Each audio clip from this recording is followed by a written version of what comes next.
Kindly recite Surah Fatiha for the grandfather of Meherban Ali, Sayyid Hussain Shah Shamsi Sabzawari Tabrizi. جب حضرت موسیٰ علیہ السلام کی زندگی اختتام کو پہنچی تو فرشتہ موت حضرت موسیٰ کلیم اللہ کی خدمت میں حاضر ہوا اور کہنے لگا، اے اللہ کے نبی، اللہ کا حکم ہے کہ آپ کی روح قبض کی جائے۔ بس موسیٰ علیہ السلام نے فرمایا، اے فرشتہ موت، کیا تجھے معلوم نہیں میں اللہ کا نبی موسیٰ کلیم اللہ ہوں؟ مجھے اتنی مہلت دو کہ میں اپنے گھر جاؤں، اپنے بچوں سے ملاقات کروں، اپنے گھر والوں کو الوداع کہوں، اس کے بعد تو میری روح قبض کرنا۔ فرشتہ موت کہنے لگا، اے اللہ کے نبی، میں تو اللہ کے حکم کو تسلیم کر رہا ہوں اور مجھے یہ مہلت نہیں کہ میں آپ کو مہلت دوں۔ موسیٰ علیہ السلام اس فرشتے کو دیکھ کے آسمان کی طرف منہ کرتے ہیں اور فرماتے ہیں، بلا اتنی مہلت دے کہ میں اللہ کی عبادت کروں، اللہ سے دعا کروں۔ موسیٰ علیہ السلام کو مہلت ملی۔ اللہ کے نبی موسیٰ نے اللہ کی عبادت کی، ہاتھوں کو اٹھایا اور فرمانے لگے، اے میرے اللہ، اس موت کے فرشتے کو حکم دے کہ مجھے اتنی مہلت دے کہ میں اپنے گھر والوں سے الوداع کہہ دوں۔ بس موسیٰ علیہ السلام کی دعا اللہ نے قبول فرمائی۔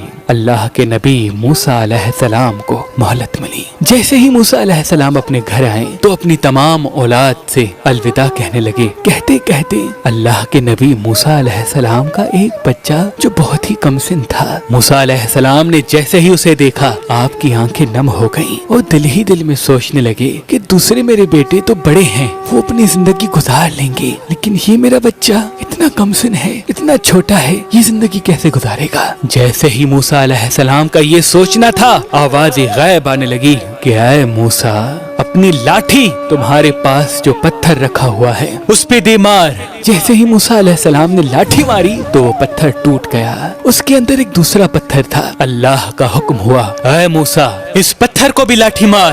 جیسے ہی موسیٰ علیہ السلام نے اس پتھر کو لاٹھی ماری تو وہ پتھر بھی ٹوٹا اور اس پتھر کے اندر ایک چھوٹا سا کیڑا تھا جس کے منہ میں اناج کا دانہ تھا جو اس کو مزے سے کھا رہا تھا۔ بس جیسے ہی موسیٰ علیہ السلام نے یہ دیکھا، آواز غیب آئی، اے موسیٰ، دیکھ، اس پتھر کے اندر ایک پتھر تھا، اس پتھر میں چھپا یہ کیڑا بھی اپنے رزق سے محروم نہیں، اس کو بھی میں رزق دے رہا ہوں، تو تیرے بچے کو کیسے بھلا دوں گا؟ اے موسیٰ، سوچ، فرعون وقت کا بادشاہ تجھے مارنا چاہتا تھا، اس نے سینکڑوں بچے مار دیے، لیکن میں نے اسی کے محل میں اسی کے ہاتھوں سے تمہاری پرورش کروائی، تجھے اس قابل بنایا کہ تو اس کی حکومت کو ختم کر سکے۔ میں تیرے بچے کو کیسے بھول سکتا ہوں؟